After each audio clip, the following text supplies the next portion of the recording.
The movie kicks off with a team of FBI agents in the U.S. gearing up for a raid on an adult film studio. The colonel knew I was into interfering. Leading the operation is a guy named Zero, rocking a serious beard. Before heading out, he reaches out to his buddy, Brandon, asking him to keep an eye on a woman named Laura. My team is en route to the warehouse as we speak. Turns out, Laura isn't just running the adult film business. She's also involved in human trafficking. On top of that, she's ruthless. Know what? Well, her camera. If any of her workers mess up, she doesn't hesitate to take them out. Meanwhile, Laura's crew gets a tip that the FBI will be at their doorstep in half an hour. Explain. Just follow me. Okay. Panicked, she orders her men to eliminate all the captive women to prevent any loose ends. One of her guys, Simon, has a soft spot for a woman named Anna. Secretly, he warns her to escape before it's too late. Anna makes a run for it just in time, but the rest aren't so lucky. Moments later, Zero and his team storm in, only to find the aftermath of a brutal massacre. While still at the scene, Zero gets a call from Brandon.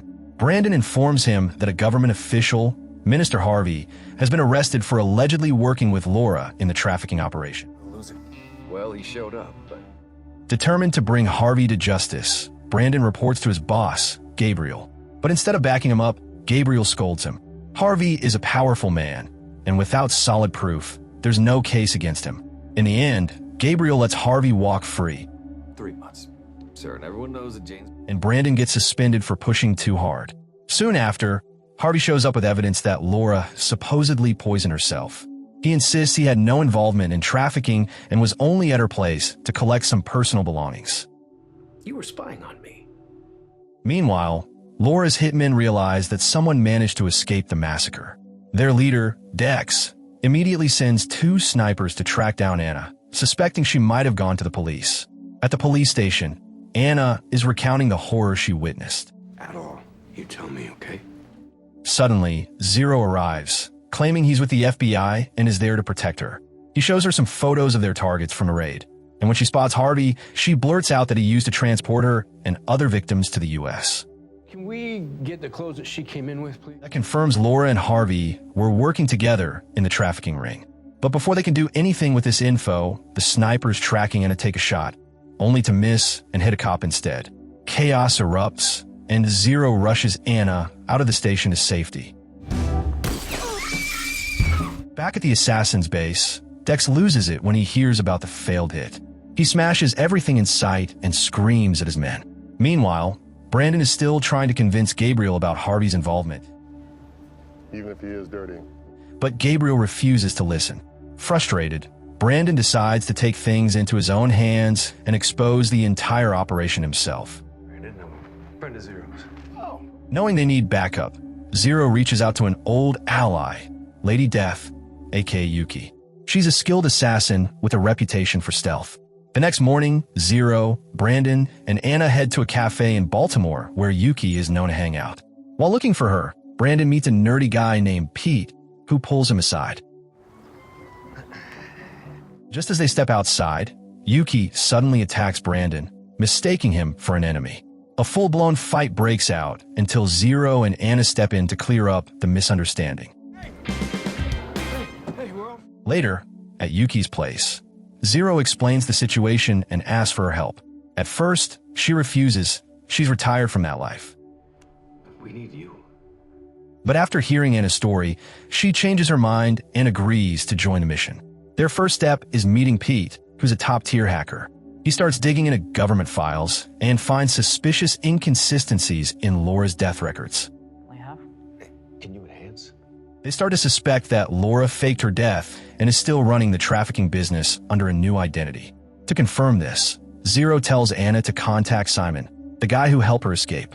Unfortunately, when she reaches out, Simon's phone is in Dex's hands. Thanks. Realizing Simon betrayed him by letting Anna go, Dex forces him to set up a trap. Simon is told to lure Anna to a cafe where Dex's men can take her out. Meanwhile, back at headquarters, Gabriel starts to have doubts. He begins investigating Laura's death and digging into the people behind the trafficking operation. The deeper he looks, the more things don't add up. Gabriel eventually notices some oddities in Laura's death records. Everything looks too perfect, almost staged. But without solid proof, he can't take any action. So, he decides to keep an eye on Harvey, suspecting he's deeply tied to the trafficking ring. The next day, a meeting is set with Laura's crew. Zero, worried that Simon might turn on them, Okay. asks Yuki to stick close to Anna for protection. Meanwhile, he and Brandon set up as snipers inside the building, watching over them.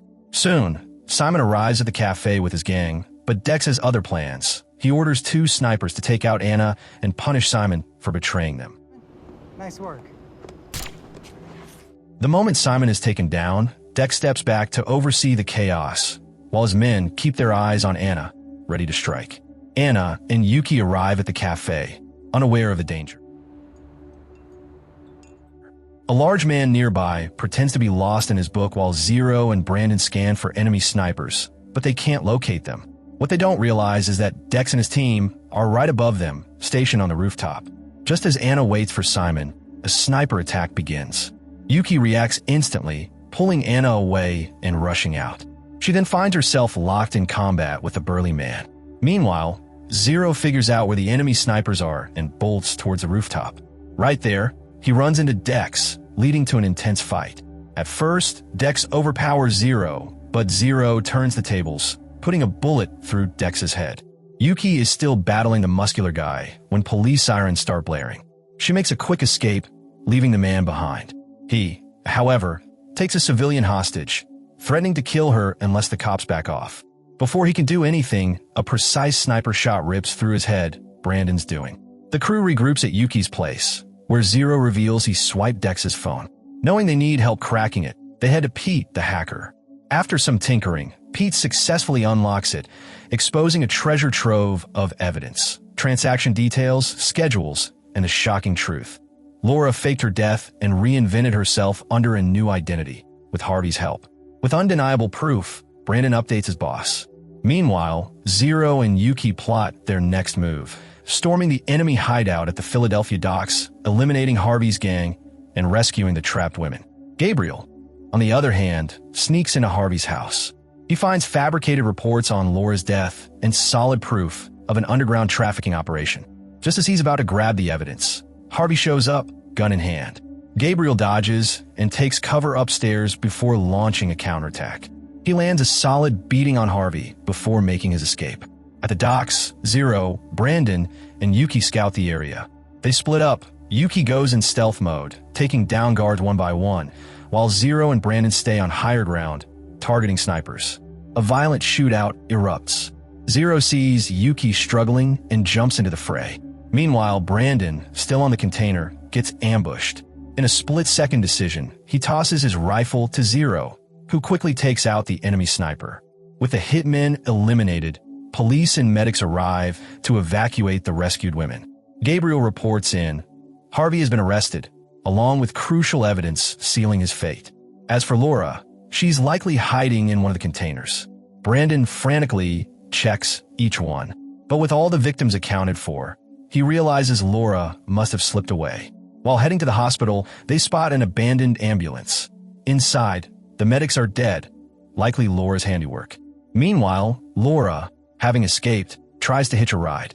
She spins a sob story about getting robbed. Unfortunately for her, the driver is Anna, the woman she once forced into prostitution. Without hesitation, Anna ends Laura's life and dumps her body on the road. A few days later, Gabriel, now retired from the CIA, meets with Brandon. He reveals that Zero is assembling an elite squad to take down high-ranking criminals. Corrupt officials, the very people meant to protect others, are often the biggest culprits. Without relying on government backing, they'll take justice into their own hands. And with that, the story ends.